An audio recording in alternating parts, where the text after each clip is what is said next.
안녕하세요. 모자란 글솜씨로 사연글을 쓰게 된 30대 후반의 지방 사는 평범한 여자입니다. 혹시 인생에 잊지 못할 음식이 있나요? 맛있다거나 좋아서가 아니라 이 음식을 먹을 때마다 운수가 좋지 않았다던가 나쁜 일이 있었던 일 같은 거요. 저에게는 그런 음식이 딱 하나 있어요. 많은 사람이 평생에 한 번은, 아니 매년 먹고 좋아하는 미역국이에요. 제 이혼과 이 미역국은 떼어놓을 수 없는 관계거든요.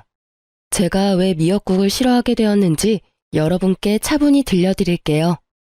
저는 남편과 동갑으로 소개팅으로 만났어요. 남편도 저도 평범한 회사원에 지방에서 일하고 있었죠. 저는 본래 지방에서 살았었고 남편은 지방까지 일하러 온 경우였어요. 그렇게 저희는 1년 반의 연애를 거쳐 결혼하게 됐어요. 제가 결혼할 당시에만 해도 저의 친정아버지는 건축업으로 리모델링을 하며 돈을 벌고 계셨어요. 어머니는 오래전 돌아가셔서 아버지가 재혼하지 않고 저를 키우며 고생 많이 하셨어요. 제가 결혼할 때도 아버지는 그나마 벌어두었던 돈으로 낡아 빠져 못 쓰는 집을 한 채 사서 허물고 새로 예쁘게 지어주셨었죠. 1년을 고생하며 지어주신 게 저희의 신혼집이었어요. 당연히 집 명의는 제 명의였고요. 고마움과 기쁨을 담았고 남편도 당시 아버지께 감사하다고 했었어요. 그러나 저희 결혼하고 4년이 지났을 무렵 아버지가 일을 하다 다치셨어요.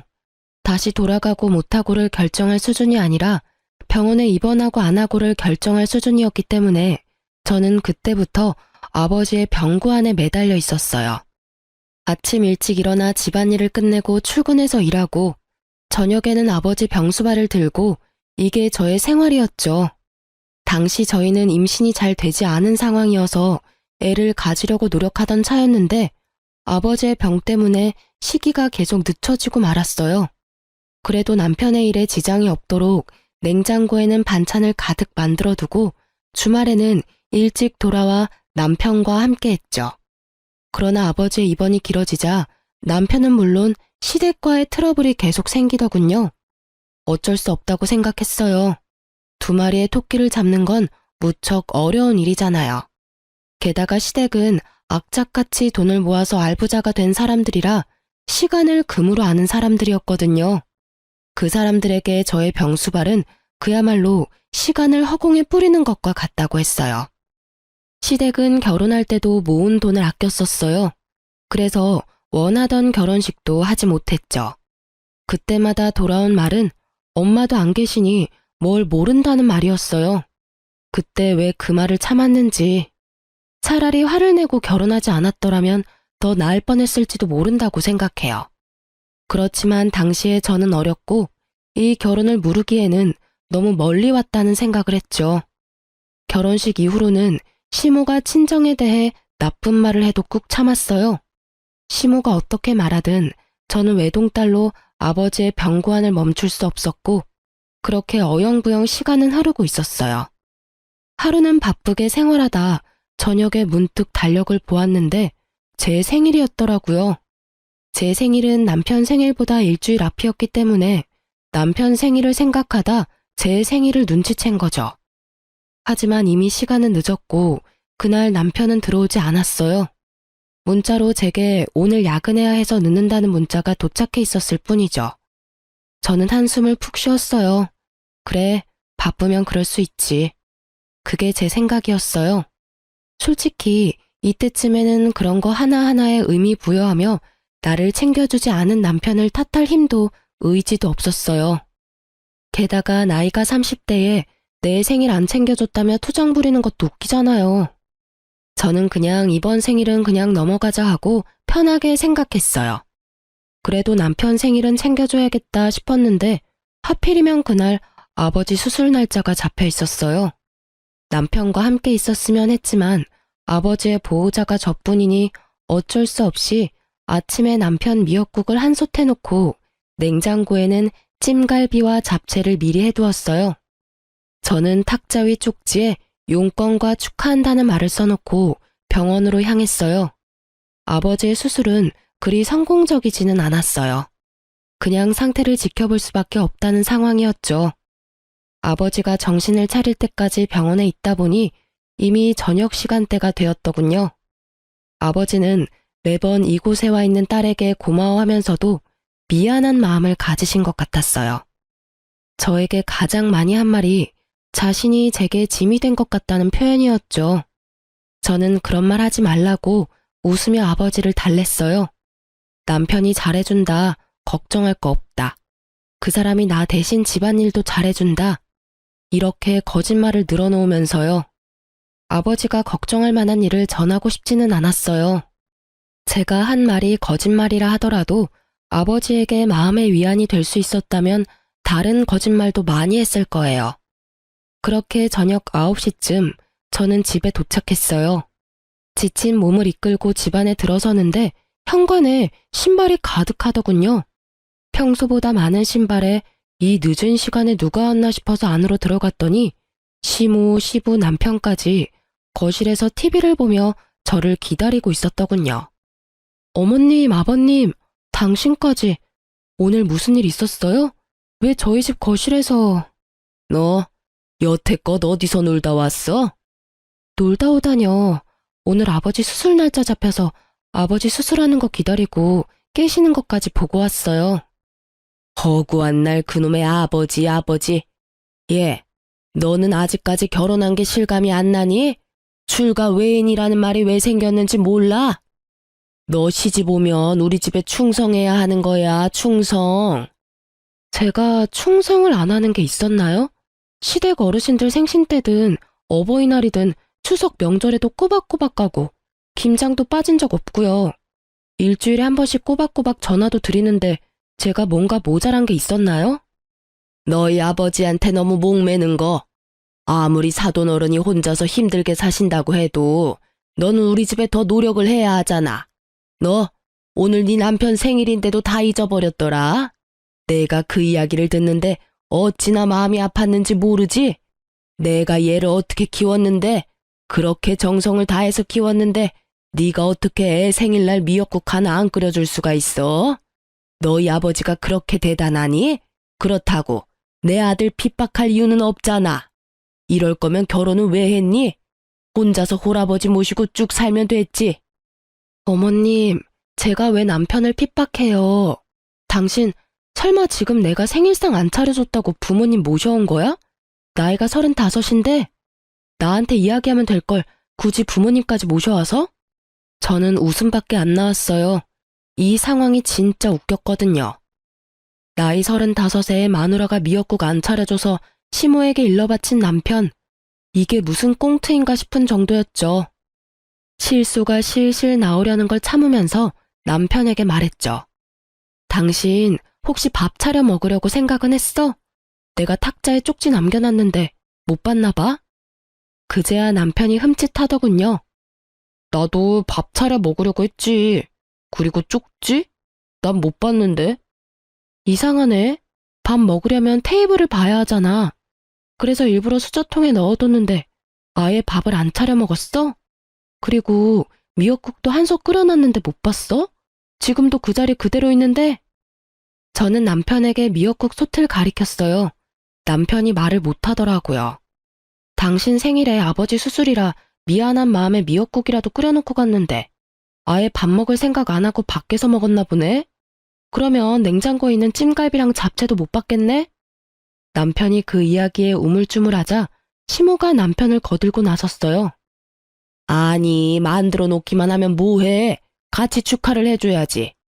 생일을 챙긴다는 건 상대방을 존중해준다는 말이야. 넌 어떻게 돼 내가 그런 기본적인 것도 몰라? 이렇게 미역국만 차리고 간다고 네 할 도리 다 했다고 생각하나 본데 절대 그런 거 아니거든. 이 상황은 며느리 네가 잘못한 거야. 가족을 사랑한다는 마음이 없는 거지. 그 말에 툭 하고 제 이성이 끊겼어요. 참자 싶었거든요. 솔직한 말로 아버지 병원 왔다 갔다 하는 것만으로도 모든 체력을 다 써서 굳이 말다툼도 하고 싶지 않았어요. 그런데 갑자기 존중 어쩌고 하니까 더 열받은 거죠. 제 자식은 나한테 생일은커녕 새까맣게 잊고 있더니 감히 저한테 존중 따위를 노네요? 저도 열받아서 한마디 했어요. 존중요? 어머님은 제 생일이 언젠지 아세요? 시모가 입을 꾹 다물더군요. 아버님도 모르시죠? 여태껏 한 번도 저를 축하해 주신 적이 없으니까요. 그리고 당신은 내 생일 기억이나 해? 남편이 쭈뼛거리더니 그제야 아차 싶은 표정으로 말하더군요. 내 생일 일주일 전이잖아. 맞아. 그때 당신이 내 생일에 축하한다는 이야기 해줬어? 아니면 밥이라도 한 끼 사줬니? 아니면 선물이라도 줬어? 남편은 아무 말도 못했고 시모와 시부도 아차 싶은 표정이었어요. 당신이 내 생일을 잊었다는 거 나 아무 말 안 하고 넘어갔어. 나도 당신도 바빴던 데다가 그런 거 따질 나이도 지났으니까. 근데 어머님 말씀 들으니까 화가 나네? 당신은 어떻게 나를 그렇게 존중할 생각이 없어? 아니면 나를 가족으로 생각을 안 한 거야? 아니면 아예 관심이 없었니? 제가 쏘아붙이는 말에 남편도 시모도 절절 매더군요. 시모는 본인이 한 이야기가 있으니 뭐라 하지도 못하고 남편은 잊어버린 게 본인이 맞으니 아무 말 못하고. 그런 건 아닌데. 아이씨, 엄마는 왜 별것도 아닌 거로 이렇게 집에 와서 난리를 쳐대. 그냥 조용히 넘어가도 됐잖아. 뭐? 네가 나한테 와서 며느리가 너한테 신경 안 써준다고 한마디 해달라고 그랬잖아. 뭐 결국은 그런 거죠. 남편이 또 나이값 못하고 시모에게 떼쓰더라고요. 일러 바친 남편이나 그 말 듣고 아들 집에 와서 며느리 잡는 시모나 50보 100보 똑같은 사람들이죠. 저는 그런 남편에게 말했어요. 하긴 아픈 장인 병원에 한 번을 안아보는 당신이 나를 가족으로 생각했을 리가 없지. 안 그래? 매번 내가 아버지 병원에 가는 거 싫어했잖아. 그래서 매번 그걸로 싸우고. 솔직하게 말할게. 장인어른 아프다는 소리에도 병원 한 번 안 오는 너한테는 미역국 하나 끓여주는 것도 다행으로 생각해. 시어른과 남편은 제게 아무 말도 못했어요. 자기들이 하는 말을 그대로 돌려줬잖아요. 존중? 가족 사랑? 그게 없는 사람이 누군데요? 열받은 저는 멀뚱멀뚱한 세 사람을 두고 부엌에 가서는 아침에 만들어 놓은 미역국을 모두 싱크대 배수구 거름망에 촥 부어버렸어요. 그리고 다른 반찬들도 싹 다 꺼내서 음식물 쓰레기통에 확 부어버렸어요. 아깝다는 생각은 전혀 들지도 않고 그냥 그 순간은 속이 시원했어요. 내가 저런 남자한테 먹이려고 미역국을 만든 게 정신 나간 짓이지. 두 번 다시 내가 미역국을 만드나 봐라.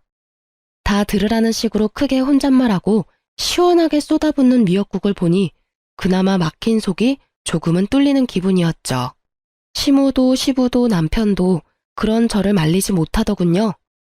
결국 남편은 쭈구리가 돼서 방에 틀어박혔고 시부모는 부랴부랴 저희 집을 떠났죠. 저는 이때부터 남편에게 화가 나기 시작했던 것 같아요. 우리끼리 조용히 해결해도 될 일에 시부모를 끌어들이는 생각 없는 사람이 내 남편이라는 것도 너무 짜증났고요. 이렇게라도 정리가 돼서 다행이라고 생각하고 있었죠.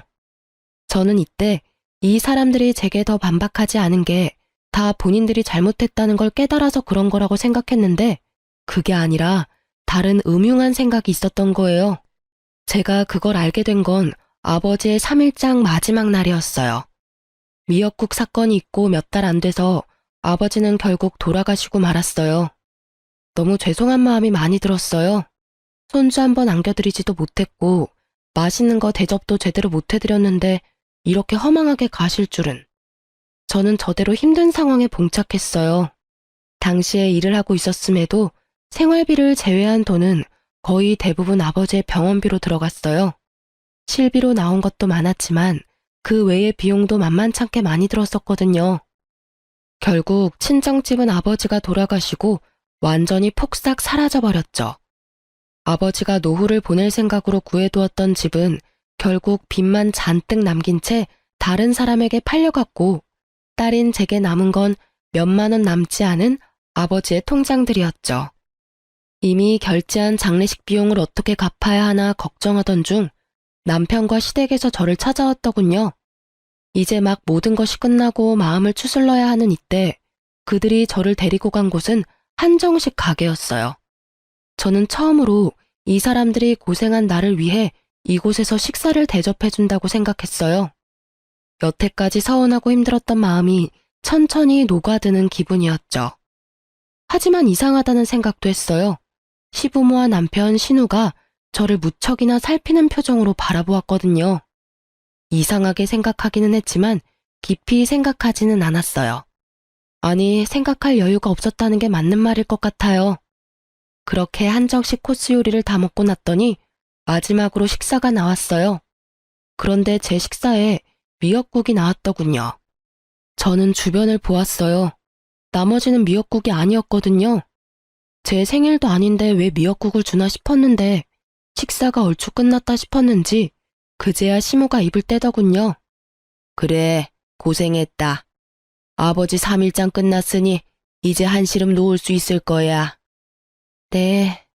그리고 우리가 네 생일날 무심했던 게 너무 미안해서 이곳으로 데려온 거야.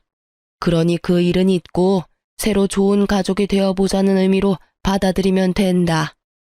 이 미역국이 그런 의미였나 싶어 미역국을 한술 떴어요. 입으로 미역국을 가져가려는데 시모가 말을 하더군요. 그리고 네 아버지가 돌아가셨으니 내가 너에게 제안할 게 있어. 너도 그리 나쁘지는 않은 이야기일 거다. 너 병원에 입원해 계신 내 시어머니를 알고 있지? 너의 시조모 말이다. 네, 여러 가지 지병으로 요양병원에 입원해 계신 건 알고 있어요. 너희 아버지 간병하면서 이래저래 병간호 일도 몸에 붙었을 테니 이번에는 네가 너희 시조모 수발을 좀 들어줘야겠다. 저는 순간 당황해서 미역국을 먹지도 못하고 고개를 들어 시모 얼굴을 쳐다봤어요. 제가요? 그럼 너 말고 누가 있겠니? 다 늙어서 힘도 없는 이 시어머니가 아랴? 너 여태까지 네 아버지 수발 잘 들었잖니? 설마 지댁에서 시키는 거라서 하기 싫다는 건 아니지? 공짜로 하라는 건 아니다. 네 시조모 앞으로 보험금이 좀 있어.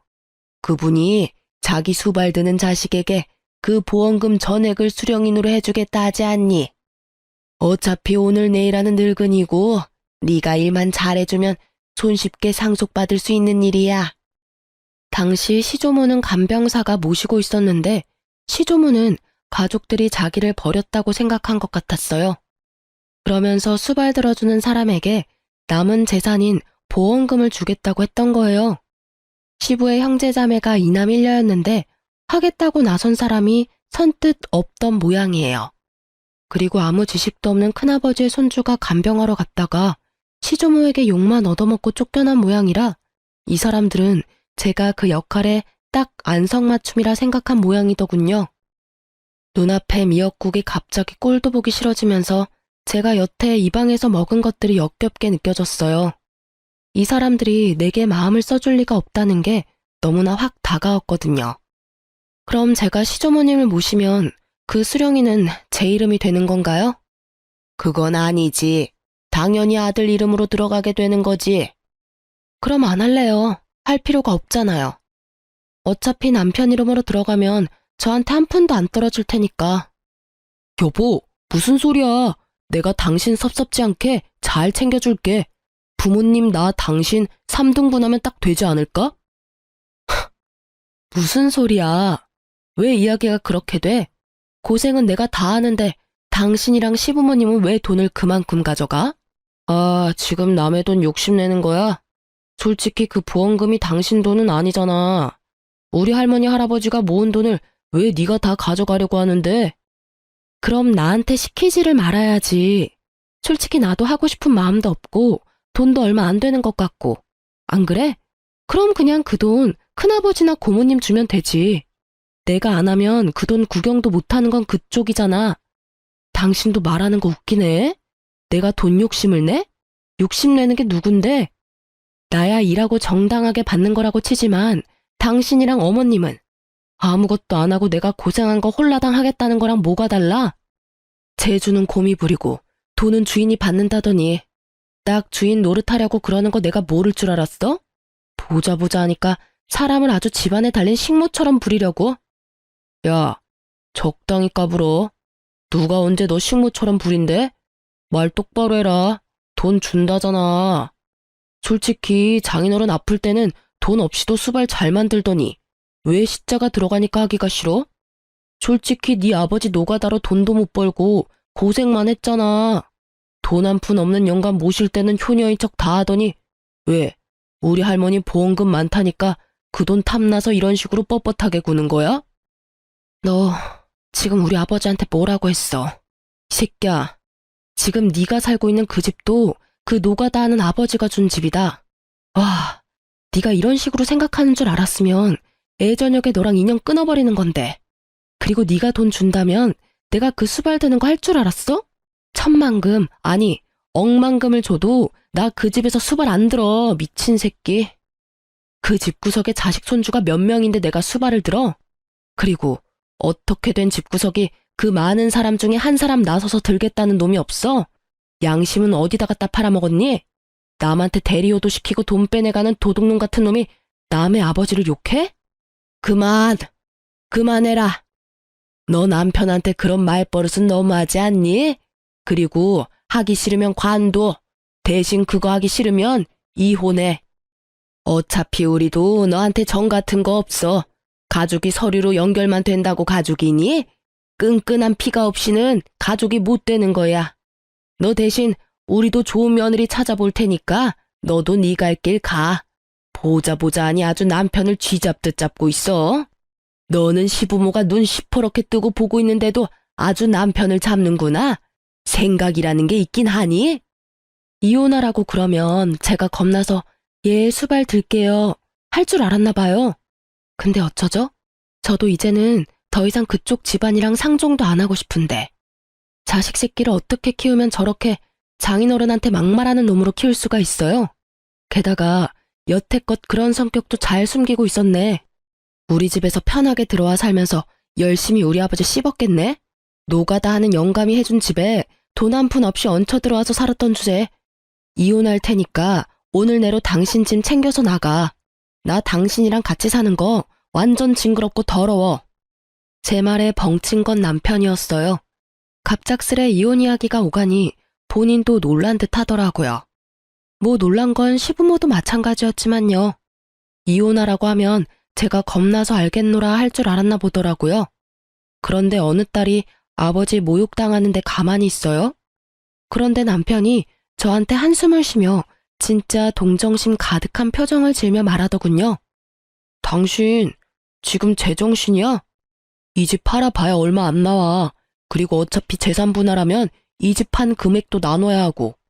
어차피 여기서 나쁜 건 당신인데 왜 당신이 당당하게 이혼하자고 하는 건데? 너 돈 있어? 어차피 당신 아버지 병수발 든다고 돈 다 썼을 거 아니야. 괜한 고집 부리지 말고 그냥 하겠다고 해. 그러면 완만하게 끝날 일이잖아. 이혼은 당신 어머니가 하라고 했고 나쁜 건 내가 아니라 너고. 나를 유책 배우자로 만들고 싶은 모양인데 시댁 병수발 강제로 들라고 하는 거 문제 있는 거 몰라? 그리고 남의 아버지 모욕한 것도 문제 있고 나 동정하기 전에 당신부터 동정하는 게 어때? 지금 이 집에서 나가면 어차피 당신 시댁 들어가거나 전세 월세 가야 할 텐데 당신도 돈 그리 많은 건 아니잖아. 안 그래? 오지랖 넓게 내 걱정은 하지 마. 나 알아서 할 테니까. 제 말에 남편도 시부모도 마치 저를 정신 나간 사람처럼 보더군요. 제가 이혼을 선택한 게 그 사람들한테는 어이없는 일이었던 것 같더라고요. 그렇지만 이 상황에서 어떤 여자가 시댁의 저런 요구를 받아들일 수 있겠어요? 돈 문제를 떠나서 남의 손으로 효도를 시키겠다는 그 마인드 자체가 잘못돼도 한참을 잘못된 거죠. 차라리 남편이 자기가 할 테니 나한테 조금만 도와달라고 했다면 제가 해주겠다고 했을지도 몰라요. 그런데 아예 저한테 모든 걸 맡기겠다고 하다니. 결국 저는 남편과 이혼 조정에 이르게 됐고 이혼은 생각보다 제게 유리하게 진행됐어요. 남편은 제가 집안일을 내버려 두고 친정 일에만 열심히 한다며 저를 몰아갔지만 저는 그 사람들이 해달라고 했던 걸 알려줬죠. 병시중을 요구하고 장인어른을 모욕했던 걸요. 그것도 친정아버지 장례식 마지막 날에 그런 일을 했다고요. 변호사를 잘 만나서 그런지 저는 위자료와 집에 대한 소유를 인정받고 이혼하게 됐어요. 아이가 없어서 어떻게 보면 좀 더 깔끔하게 정리가 됐다고 봐야죠. 그리고 법적으로 서류상으로도 이혼이 정확하게 완료된 날, 저는 미뤄뒀던 일을 한 가지 해결했어요. 바로 아버지의 사망보험금을 타는 일이었죠.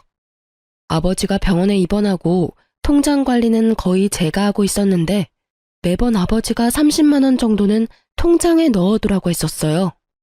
무슨 일인지 물었지만 아버지가 대답을 안 해줘서 자동이체라고는 생각을 했는데 그게 생명보험일 줄은 몰랐거든요. 그냥 실비랑 메디컬 보험만 있다고 생각했는데 알고 보니 생명보험을 여러 개 들어놓으셨더라고요. 하나당 금액은 얼마 안 되는데 다 합치니 1억 5천쯤 되었어요. 저는 받은 위자료와 신혼집 한 돈, 아버지 보험금 다 합쳐서 괜찮은 평수의 아파트를 샀어요. 그리고 제가 아파트를 샀다는 사실이 무척 빠르게 전 남편에게 전해졌더라고요. 제가 카톡 프사에 제 집 사진을 올리자 전 남편이 그날 저녁 바로 제게 만나자고 하더군요. 할 이야기가 있다면서요. 저는 전 남편을 만나러 나갔어요. 무슨 일로 만나자고 했어?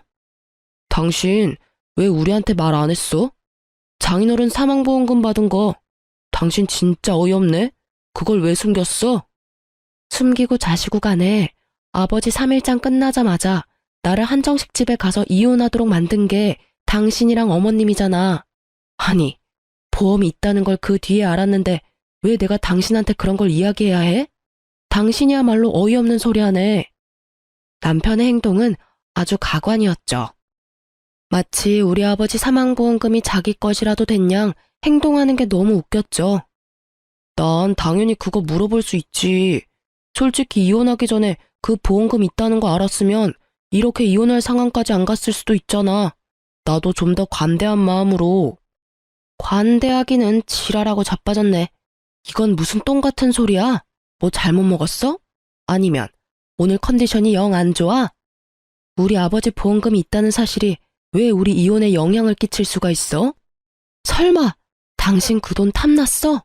그래서 내가 그 돈으로 집 사니까 이렇게 뛰어와서 왜 보험금 있던 거 말 안 했냐고 지금 나한테 따지는 거야? 탐났냐니 사람을 뭘로 보고? 탐이 난 게 아니라 당신이 그런 사실을 숨겼다는 사실에 화가 난 거야. 그 돈이 있었다면 당신이 장인어른 수발 들어갈 때 우리 엄마가 아무 말도 안 했겠지. 솔직히 돈도 안 나오는데 가서 힘만 쓰면 뭐해? 우리는 다 당신 생각해서 그런 말 한 거라고. 그럼 돈만 나오면 뭐든 해도 되고 돈 안 되는 일이면 부모라도 무시해라 뭐 이거야? 와, 대단한 가족이네. 대단해. 당신은 그럼 어머님이 아파서 죽어가도 돈이 안 되면 모시지도 않을 거라 이거지? 어머님이 들으시면 참 좋아하시겠다. 그치? 대놓고 빈정거리는 제 모습을 보더니 남편이 버럭 화를 내더군요. 그런 말이 아니잖아. 다 당신 생각해서 한 말이라고. 솔직히 그 보험금도 원래라면 반 나눠야 하는 게 정상이고. 우리 아버지 보험금 10원짜리 한 장도 가져갈 생각 하지 마.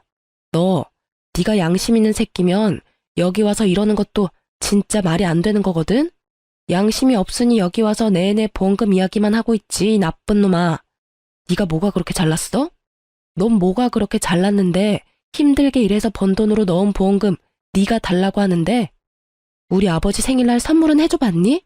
아님 아버지 아플 때 병원에 얼굴 비추기를 했어? 생각할수록 네가 우리 아버지한테 못한 것만 생각나는데 잘한 거 있으면 말 좀 해줄래? 그런 놈이 뭐? 보험금? 아주 지랄을 해요, 지랄을. 내가 아버님한테 뭘 그렇게 못했는데 솔직히 남들 하는 만큼은 했잖아. 네가 무슨 말을 해도 나는 네가 그 돈 혼자 다 먹으려고 그러는 것으로밖에 안 보여. 결과가 그렇잖아. 장인어른도 나한테는 아버님인데 왜 네가 그걸 다 가져가냐는 거지. 아, 말도 안 통하는 새끼. 이 돈이 왜 네 돈이야. 내가 혼자 다 먹든 다 날리든 그건 다 내 거야. 아버지가 내 명의로 넣어뒀다고. 아버지 목숨값을 왜 너한테 줘? 너 내가 우리 아버지 병수발할 때 매번 띠꺼운 얼굴로 내가 병원 가는 거 싫어했지? 너뿐만이 아니야. 너희 집 가족들 다 똑같이 나한테 그런 표정이었지. 쓸데없는 짓 한다고, 돈 안 되는 짓 한다고, 시댁보다 친정 우선시 한다고. 근데 그렇게 말하고 그렇게 행동한 주제에 이제 와서 우리 아버지 보험금 달라는 건 너무 뻔뻔한 거 아니야? 아니지. 뻔뻔한 걸 넘어서서 완전 강도 새끼 아니냐고. 뭐? 강도? 너 지금 말 다 했어? 네가 지금 큰돈 생겼다고 완전 기고만장해서 일어나 본데 이혼한 거 내가 물릴 거야. 그 돈을 이유로 변호사한테 알아보고 그 돈까지 타낼 수 있는 방법 찾을 거라고. 그딴 방법이 있겠어? 이게 내가 결혼하면서 모은 재산이 아니라서 분할 재산에 안 들어가는데 뭘 알지도 못하면서 얼마나 당당하고 아는 척하는지. 우리 아버지 노가다나 뛴다며 모욕적인 말할 때는 언제고 이제 와서 아빠 목숨값을 노려? 넌 진짜 인간도 아니야. 쓰레기지 쓰레기. 내가 미친년이지. 저런 놈도 전 남편이라고 나한테 사과할 줄 알고 나왔더니 사과는커녕 자기 돈도 아닌 돈 내놓으라고 생떼를 쓸어 온 줄도 모르고. 제 말에 적지 않은 충격을 받았는지 남편 놈은 그 자리에서 자기 변호사한테 전화해서 물어보더군요. 이혼이 결정되고 나서 알게 된 재산, 그것도 수령인이 내 이름으로 된 보험금. 그걸 나눌 수 없다는 이야기를 들었는지 전 남편은 씩씩거리며 그런 법이 어디 있느냐고 변호사를 다그치고는 전화를 뚝 끊어버리더라고요. 그러고는 저를 노려보면서 한마디 하더군요. 더럽고 치사해서 나도 그딴 돈 필요 없어. 혼자 사는 거 불쌍해서 와줬더니 사람을 날강도로 만들고 있어. 여태껏 돈 얘기 실컷 해놓고 이제 와서 뭘 내가 불쌍하대? 너야말로 불쌍하지. 돈도 없고 집도 없고. 이제 와이프도 없는 이혼남 아니냐고. 아니지. 그래도 너한텐 자랑스러운 부모님이 있잖아. 병시중 실어서 며느리 써먹고 보험금 가로채려던 부모. 그 부모가 그 모양이니 너가 가정교육을 똑바로 받았을 리가 없지. 한껏 비아냥거리는 제 말에 화가 났는지 전 남편은 이쪽은 아예 보지도 않고 자리를 뜨더군요. 자기가 만나자고 해놓고는 맘대로 안 되니 멋대로 떠나면서 제가 불쌍해서 와줬다는 전 남편을 보며 참으로 헤어진 게 잘한 일이라는 걸 실감했어요. 저런 찌질이 수전노 같은 인간이랑 같이 살았던 시간이 아깝다고요. 그런데 전 남편의 공격이 끝은 아니었어요. 그날 저녁 이후로 시모가 전화 왔더라고요. 너 이 싹수도 없고 돈만 밝히는 년, 너 일부러 이혼하자고 한 거 아니니? 그 돈 다 혼자 먹으려고. 모자지간 아니랄까봐 말하는 게 똑같더라고요. 돈을 왜 먹어요? 그리고 제일 먼저 이혼 이야기 꺼낸 거 어머님인 거 잊으셨어요? 저는 당신 말대로 한 것뿐이에요. 이혼하라고 하길래 더 이상 그 집안 사람들이랑 상종도 하기 싫어서 이혼하겠다고 답한 것뿐이라고요. 그리고 그때는 아버지 보험금 있는지도 몰랐거든요. 그러게 마음을 좀만 더 곱게 쓰시지 그랬어요. 그랬으면 제가 전 남편과 그 돈을 나눴을 수도 있었을 텐데. 아니지. 조금만 더 늦게 저한테 그런 요구를 했으면 그 돈의 행방이 좀 달랐을지도 모르죠. 뭐 어느 쪽이든 어머님과 전 남편이 잘못했다는 건 누가 봐도 확실한 일이잖아요? 그걸 가지고 저한테 책임 전가하지 마세요. 말이라도 못하면 밉지나 않지. 꼬박꼬박 말대꾸해. 그래, 돈 좀 가지니까 아주 네가 왕이라도 된 것 같지? 그게 얼마나 가겠냐? 넌 곧 망할 거다. 그런 악담과 함께 시모는 수화기 너머로 카악퇴하며 침을 뱉더라고요. 물론 저한테 튈 리는 없겠지만 시모의 의도대로 제 기분만큼은 아주 더러워졌죠. 망하든 잘되든 이제 상관없으니 더 이상 연락하지 마세요.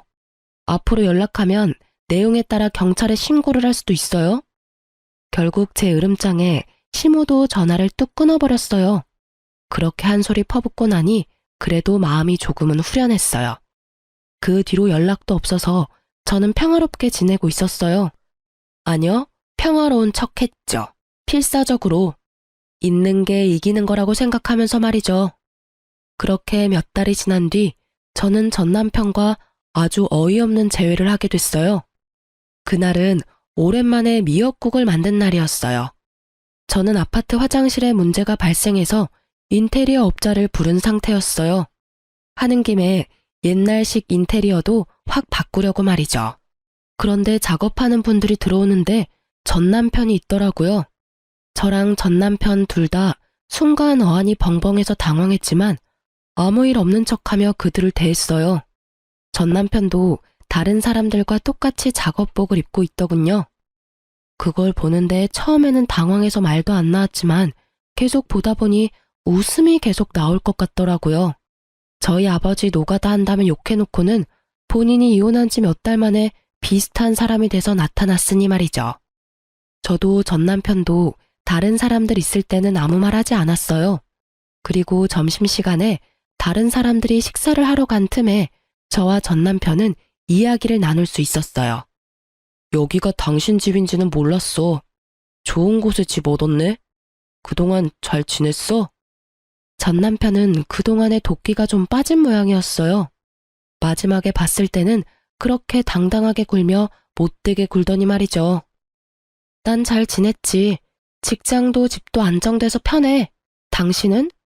여기 있는 걸 보니 할머님은 아직 살아계시나 보네? 할머니 돌아가셨어. 그 말에 살짝 저도 놀랐어요.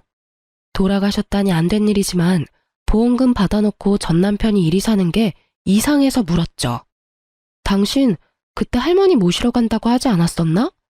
당신 어머님이 나한테 시주모님 모시라고 할 때 그때 이야기해줬었잖아. 그분 모시면 돈 나온다고. 아, 다른 사람이 결국 할머님 수발든 거야? 아니야, 내가 다 했어. 재혼하려니 시간이 촉박하고 어머니가 며느리한테 우리 목 나눠주느니 우리끼리 나누자고 하시는 바람에. 근데 알고 보니 다 거짓이었더라고. 뭐가? 거짓이랄 게 있어? 누가 거짓말을 했는데? 할머니가 가지고 계신다던 그 보험금이 아예 없는 거였어. 돌아가시기 전에도 이상하다 생각은 했었거든. 나가는 보험료가 얼마 안 되는데 그 큰 액수의 보험금이 있다니 말이야. 보험금 2억이랬나? 그때는 눈이 멀었었지. 그런 의심이 들었는데도 확인도 안 해보고. 아, 보험을 완납해서 그런가 보다 했거든. 근데 아니었어. 아예 생명보험 자체가 없었더라고. 설마. 제 말에 남편이 쓴웃음 지으며 말하더군요. 보험이 없었으면 차라리 나을 뻔했지. 근데 애매한 보험 하나가 있는데 거기서 할머니 돌아가시자마자 보험 대출 받은 거 갚아야 한다고. 결국은 가족들끼리 돈 보태서 갚고. 근데 어차피 얼마 안 되는 보험이면 대출 금액도 얼마 안 됐을 텐데. 갑자기 이렇게 돈이 없어질 리 없잖아. 월급에서 갚으면 금방 갚을 돈인데.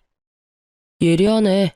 사실 할머니 보험금 이야기만 믿고 일 그만두고 사업을 크게 벌렸거든.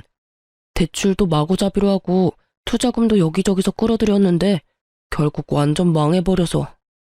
나 혼자 대출하고 투자금 받고 했으면 그나마 나았을 텐데 부모님 그 보험금 믿고 내 사업에 뛰어드시는 바람에 다 같이 망해버렸지. 부모님이 악착같이 모아놓은 돈 다 털어서 빚 갚고 나니까 남는 게 없더라. 집 하나 있던 것마저 넘어가 버린 데다가 할 수 있는 일이 없어서 배달일 했는데 여기저기 바쁘게 뛰어다니는 건 체력 때문에 힘들고 돈도 많이 안 돼서 결국은 노가다 하는 거지. 이야기를 듣고 있으니 아주 한숨이 푹 나오더군요. 이렇게 될 줄 알았다고 하면 참으로 나쁜 말일까요? 그래, 일은 몸에 맞아? 우리 아버지가 어떻게 돈 벌었는지 확인해보니 기분이 어때? 그냥 미안하다고 생각해. 내가 그때는 왜 그랬나 싶은 거지. 아주 복에 겨워서. 투정 부리다가 일 다 망친 느낌이야. 당신이 아버지 병시정 들면서 본가에 자주 왔다 갔다 했거든. 밥 먹으러도 가고 할 일 없으면 가기도 하고. 그랬더니 부모님들 생각이 나한테 옮은 것 같아. 너와 연애하고 결혼할 때는 내게도 그런 편견 같은 건 없었을 텐데 내가 왜 그랬을까 싶기도 하고. 솔직히 지금도 당신이랑 이혼한 건 모르고 싶기도 해. 그때 내가 한 선택은 온전한 내 선택이 아니었으니까. 그래서 말인데 당신도 여전히 혼자인 것 같고 나도 다른 여자는 없어. 이번에야말로 애 낳고 잘 살아보지 않을래? 결국 마지막에는 전 남편이 재결합 이야기를 꺼내더군요. 애가 없다는 게 이토록 다행이라고 생각할 줄이야. 아마 애가 있었다면 남편은 더욱 집요하게 저를 설득하려 했을지도 몰라요. 아니? 나는 당신이랑 다시 살 생각이 전혀 없어. 당신이랑 같이 살며 내 아버지한테 미안한 기분만 들거든. 그리고 당신이 아무리 바뀌어도 바뀌지 않는 게 있어. 이미 상처 입은 내 마음 말이야. 그건 어떤 걸로도 치유되지 못하고 어떤 식으로든 해결하지 못해. 재결합을 하면 더 단단하게 굳어질 거라고 생각해? 아니, 틀렸어. 재결합을 하면 아슬아슬하게 이어붙인 조각들이 언젠가는 예전보다 더 잘게 조각나고 말 테니까. 이쯤에서 그런 생각은 접어. 나는 당신이 사과했으면 됐어. 더는 관여하고 싶지 않을 뿐이야. 제 말에 전 남편이 고개를 떨구더군요. 자신의 제안을 거절해서 풀이 죽은 건지 화가 나는 건지 모르겠지만요. 이야기는 그 정도쯤에서 마무리가 되고 말았어요. 저는 전 남편이 떠나고 나서는 미역국을 모조리 싱크대 거름망에 다 부어버렸어요. 미역국이 마치 저에게 안 좋은 일만 가져다 주는 것 같아서요. 왜 꼭 그날이었을까 싶어요. 물론 우연이었겠지만. 그날 이후로 저는 미역국을 아주 극도로 거부하게 됐어요. 그리고 그 이후로 저는 연애를 하는 중이에요. 사람으로 받은 상처는 사람으로 덮으라는 친구의 말을 듣기로 했거든요. 솔직히 한번 이혼한 여자를 받아주려는 사람이 있기는 할까 싶었는데 세상에는 저보다 더 어이없는 일로 이혼당한 남자도 많더라고요. 그런 남자 하나 만나서 지금은 연애도 일도 하며 즐겁게 지내고 있어요. 지금 만나는 남자도 이혼남인데 상대방은 애가 있다는 점에서 저도 망설이고 있기는 해요. 다정하고 친절하고 가족들도 모두 친절하고 상냥한 사람이라 제가 미역국을 엄청나게 싫어하는 걸 알고는 매년 생일에는 미역국 대신 케이크로 생일을 축하하자고 해주는 사람이죠. 그래서 웬만하면 놓치고 싶지 않아요. 그렇지만 한편으로는 이런 생각도 해요. 제 전 남편도 처음부터 그렇게 나쁜 사람은 아니었다는 걸요. 그 사람도 처음에는 뭐든 이해해주고 같이 고민해주는 착한 사람이었거든요. 시간이 흐르면서 변하는 사랑만큼 추한 건 없는 것 같아요. 사랑이 우정이나 정이 된다면 모를까. 저처럼 사랑이 원수가 되면 끝맛이 참 씁쓸하거든요. 그 사람과의 좋은 추억은 여전히 가슴에 있지만 그런 가슴에 못을 박아버린 것도 그 사람이니까요. 그 뒤죽박죽인 상황을 해결도 못하고 끙끙거리면 결국은 손해는 본인만 받잖아요. 그러니 여러분, 속으로 앓고 계시지 마세요. 속병 생겨요. 저는 다 털어내고 마음만은 편하게 살고 있어요. 여러분들도 편안한 하루하루를 보내셨으면 좋겠어요. 글 읽어주셔서 감사합니다.